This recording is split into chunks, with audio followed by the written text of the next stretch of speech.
Hello, everyone, and welcome back to the New in Chess podcast, a podcast that is brought to you by DGT, the number one producer of chess clocks in the world. My name is Alex Polak, and I am one of the hosts of the New in Chess podcast.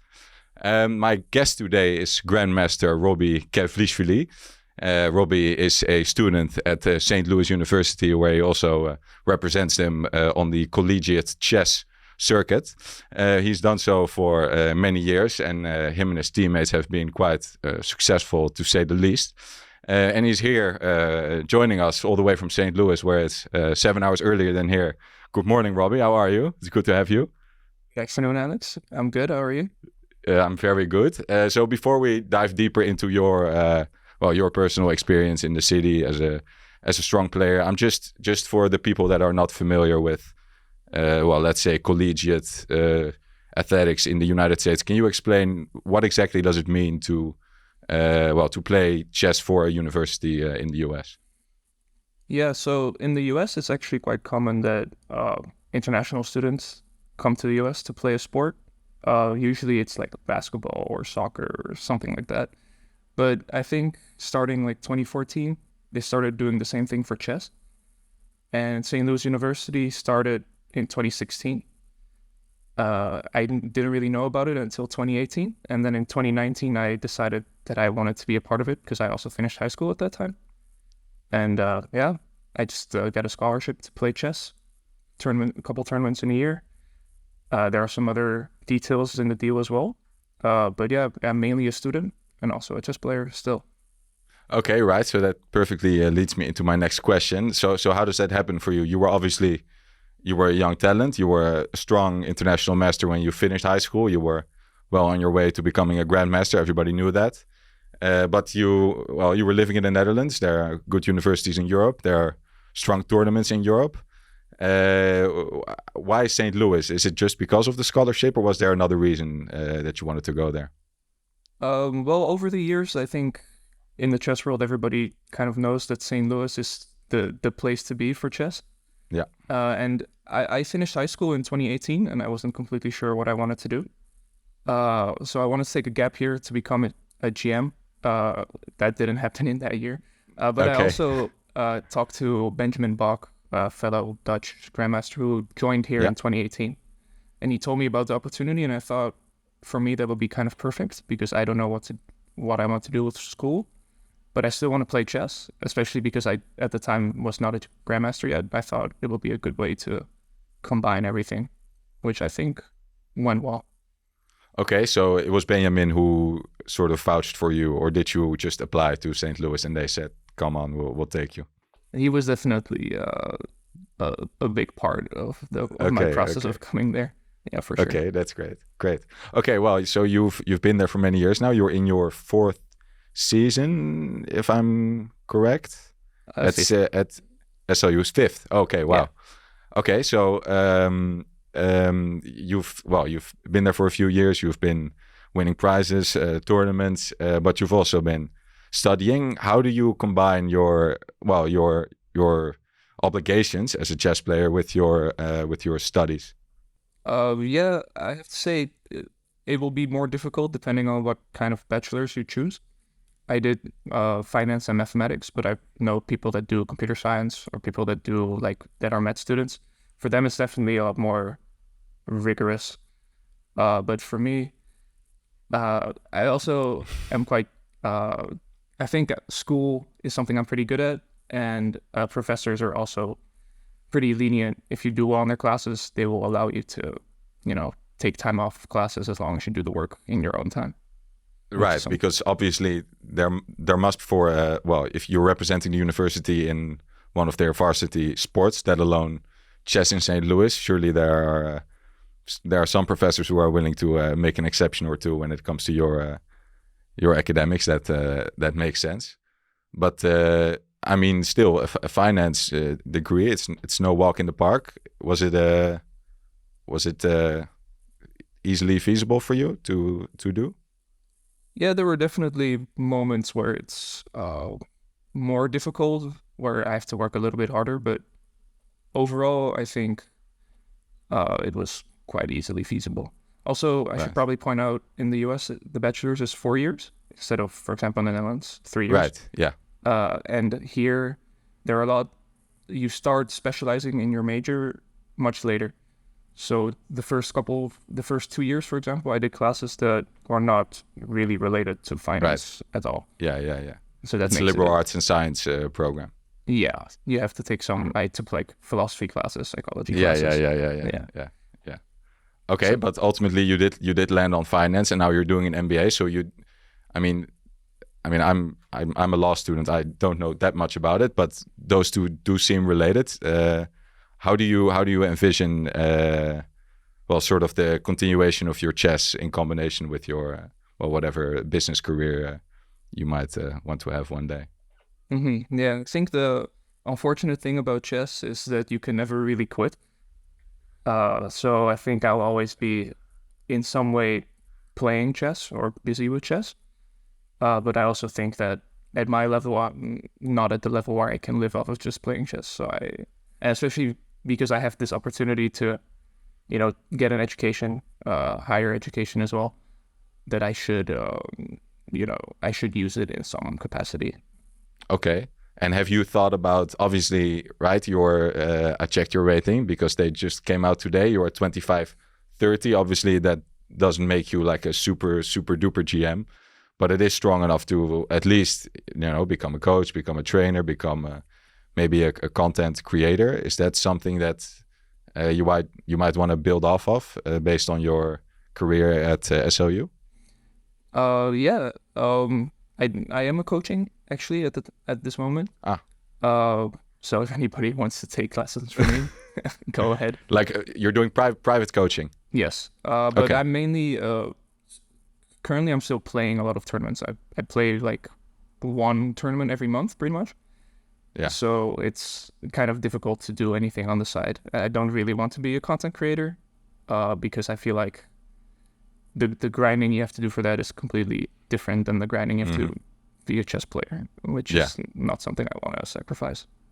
Fair enough. So you already touched upon it. You're playing tournaments. I looked a little bit into all the competitions that you guys play at SLU, and I tried to make sense of it, but it's really all over the place. It goes from classical to online, Blitz, Rapid. You guys really do everything. So how many leagues are you currently still playing in on behalf of SLU? I think for this semester we're done, or for this season we're done. Okay. The main thing with collegiate chess is that there's this tournament at the end of the year. It's called the Pan American Championship. So all the universities in the US that have a strong team or have a team will go there.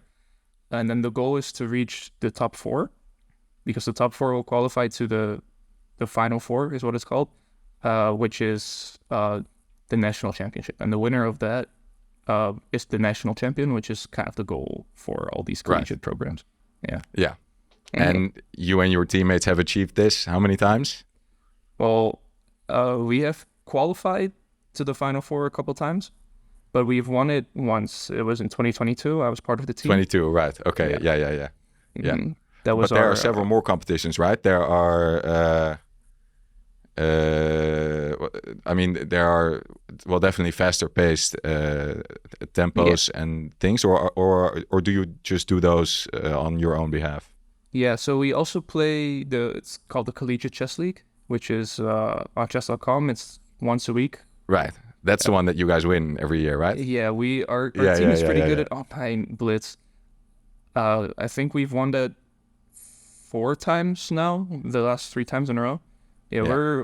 We take pride in that also, because our classical this year didn't go as we hoped. But yeah, we're definitely good at that. There are also other Rapid and Blitz tournaments that just pop up once in a while. We never really know. Every year, right? There's a new tournament organized, and we just play and see how it goes. Okay, and when you say we, you do mean you and your teammates at St. Louis University. Are there strict rules as to which tournaments you're allowed to partake in? Are you allowed to play outside tournaments? Is that something that was maybe stipulated in your scholarship agreement? How does that work? So these tournaments that I mentioned, those are pretty, I don't want to say mandatory, but they are, you should play them. especially the classical ones. You really have to play those. But outside, you can kind of plan your own tournaments, which is what I do.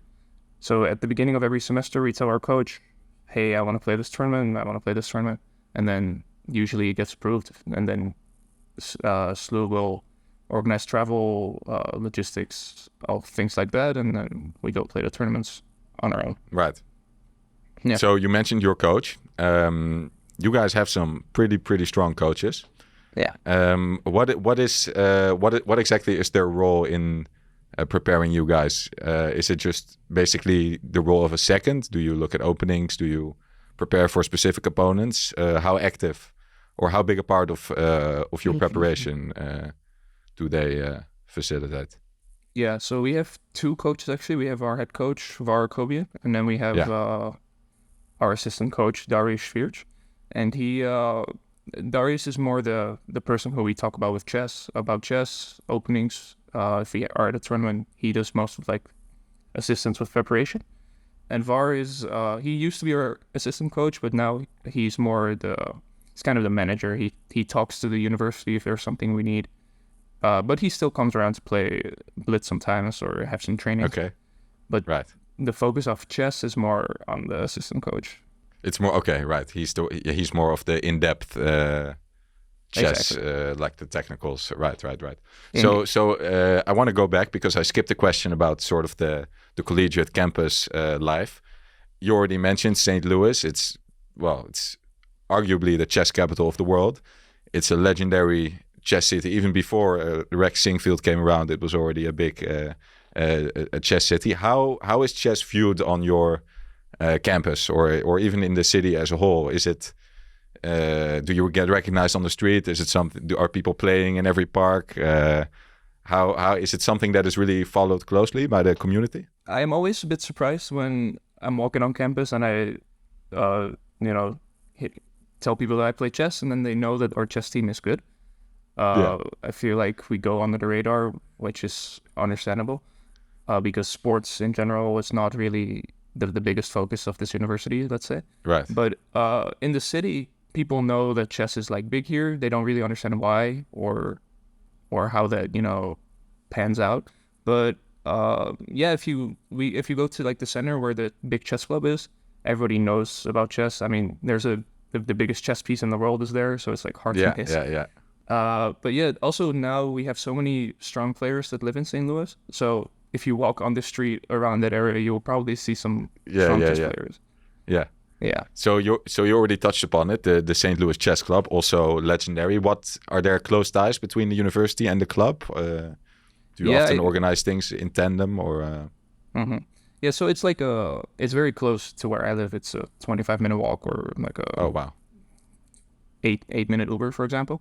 And they have weekly tournaments, small rapid tournaments, and sometimes I just played a tournament. It's called, they do the seasonal classics is what it's called. It's a closed round robin.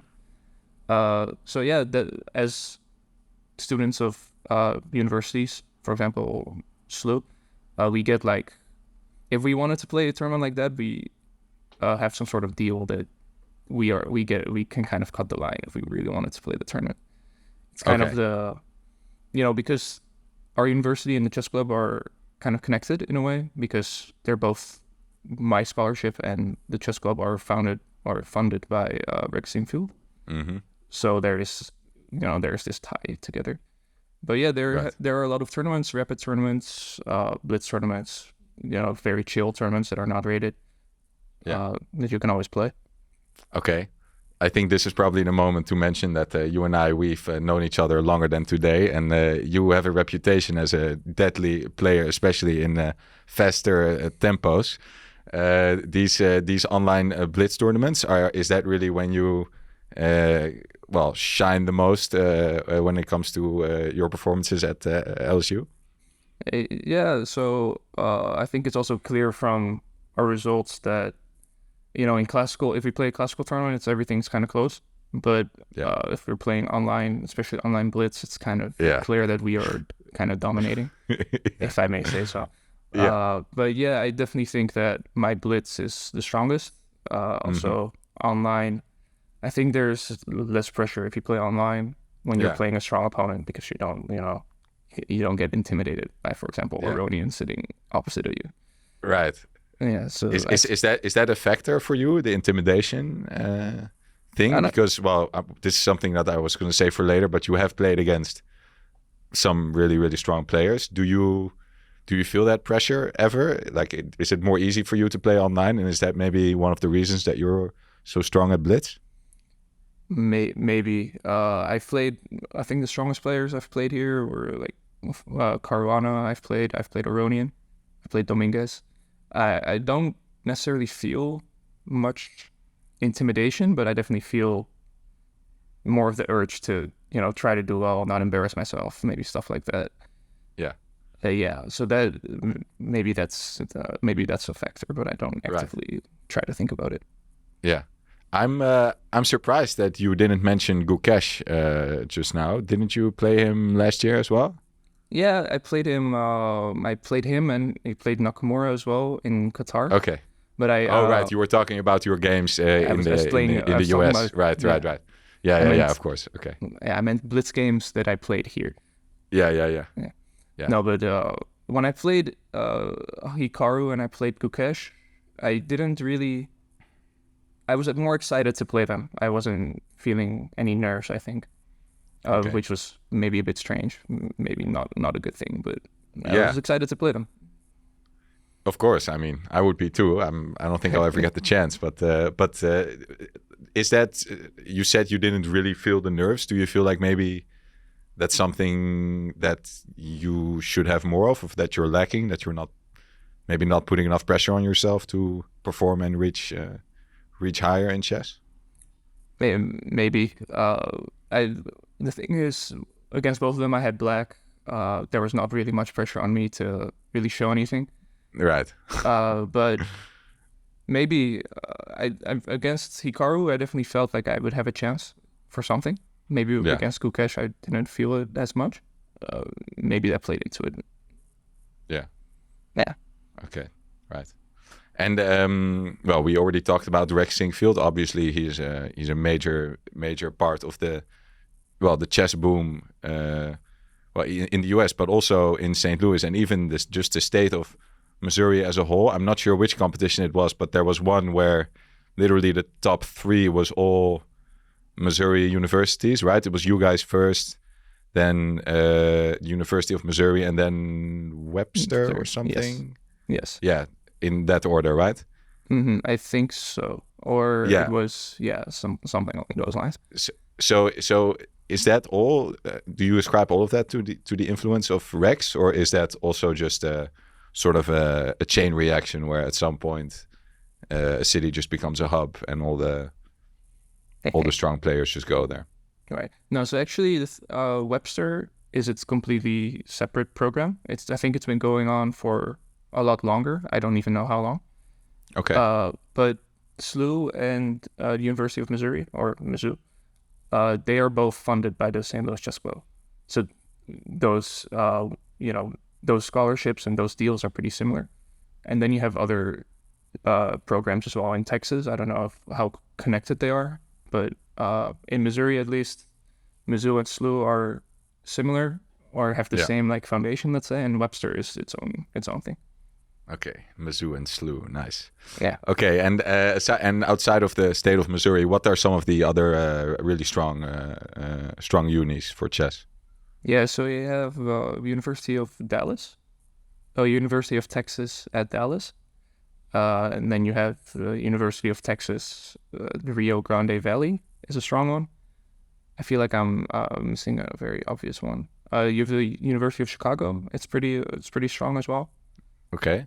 I really feel like I'm missing one, but yeah, if I'm missing one, they weren't that big of a say. Okay. By any chance, does Jeffrey Xiong play for one of those Texas universities or not? No, I don't. Because he is from there, isn't he? I think he lives in Dallas, but he's more focused on actually playing. I don't think actually he wants to, playing tournament chess. Yeah. Hey. Yeah. Okay. So Texas, and Chicago. What about like Ivy League universities? Do they have chess programs? Do they care, or are they? Do you know why chess is not? I don't know how you say it. Like considered to be a symbol of intellectual, etc., etc., and therefore picked up by those universities. Yeah, Harvard and Yale, they have, I think, pretty good, or they have some pretty good chess players that go there. But the thing is, if you want all these international students to come to your university, you kind of have to give them a good scholarship.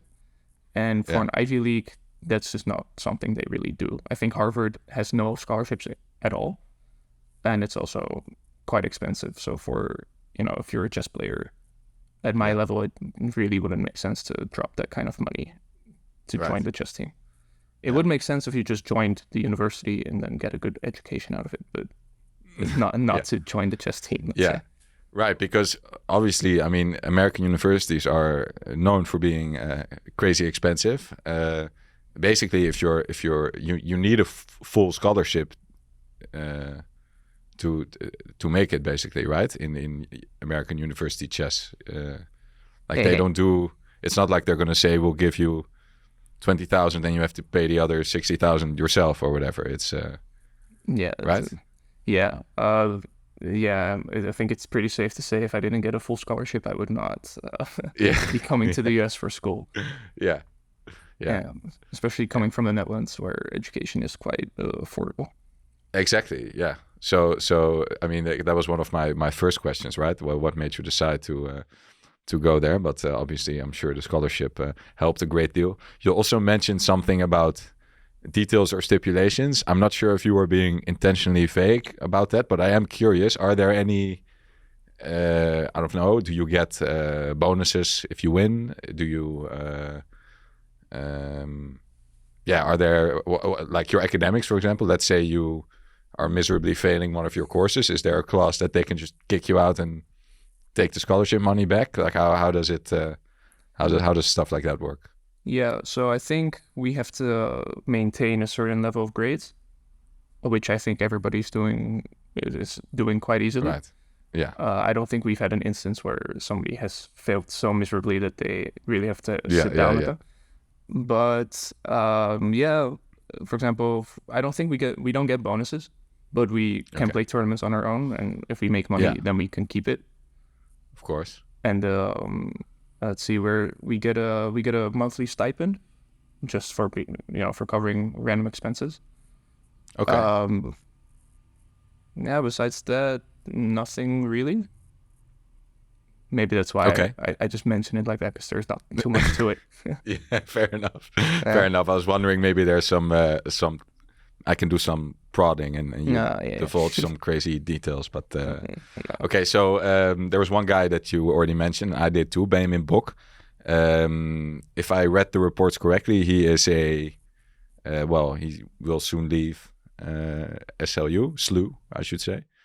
He's on his last season. What has his influence been on your development and on the program as a whole, would you say? Mm-hmm.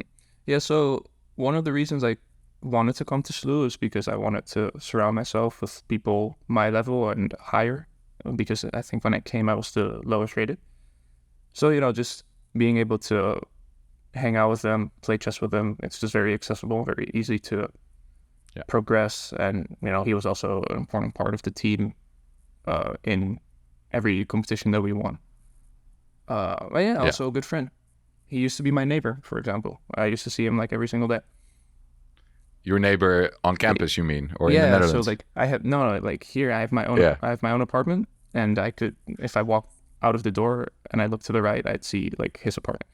That's nice. Yeah. And then when you guys would hang out, would it just be all chess, or are you also? No. Is there also more of a deeper personal? No, we try, because there is quite an age gap between you guys, right? Maybe no, 6 years. I don't know how many years. Yeah, 6 years. 6 years. Okay, I thought it was more. Well, then it's not really. It's not that big of a deal. But also, we have other people on the team. We try to, outside of chess, try to hang out, and try to do some fun things. Yeah. And is that possible? Because obviously there are a lot of expectations from you as a player. you're also doing your studies. Obviously, well, you're saying the studies weren't that hard, but you still have to combine those two things.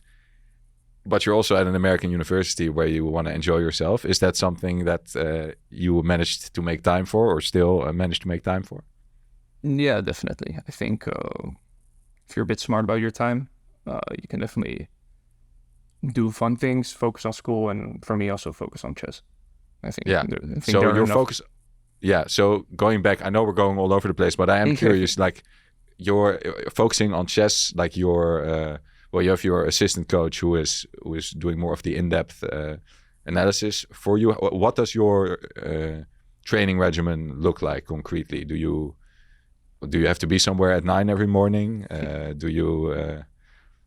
Yeah. What is it? How does that work? Yeah. So I mean, of course, with chess, it's mostly individual. And also because our coaches are also working at the club, and there's always a tournament going on at the club. They don't have as much free time, let's say, but we try to meet them once a week for like, playing Blitz, having concrete questions to discuss. But also because I'm gone a lot for tournaments, I don't see them as much, but I know other people that see them more regularly, once a week, twice a week, stuff like that.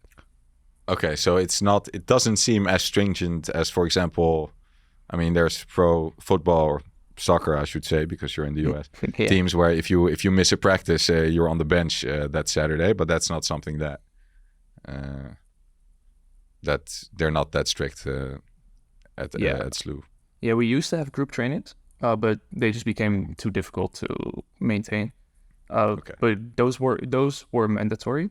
But yeah, because the coaches are busy themselves and everybody's playing a tournament, everybody has a different schedule. Yeah. We've just scrapped those and made it more your own responsibility. Yeah. Well, I can also imagine that throughout the years, people have become maybe a tad more busy because the game has grown, right? And you said you were on your 5th season. So does that mean you joined in 2019 or 20? 19. So that would be just in 19. So that would be right before the whole COVID, the whole streaming, the whole Queen's Gambit explosion. How have you experienced the chess boom as a player for SLU?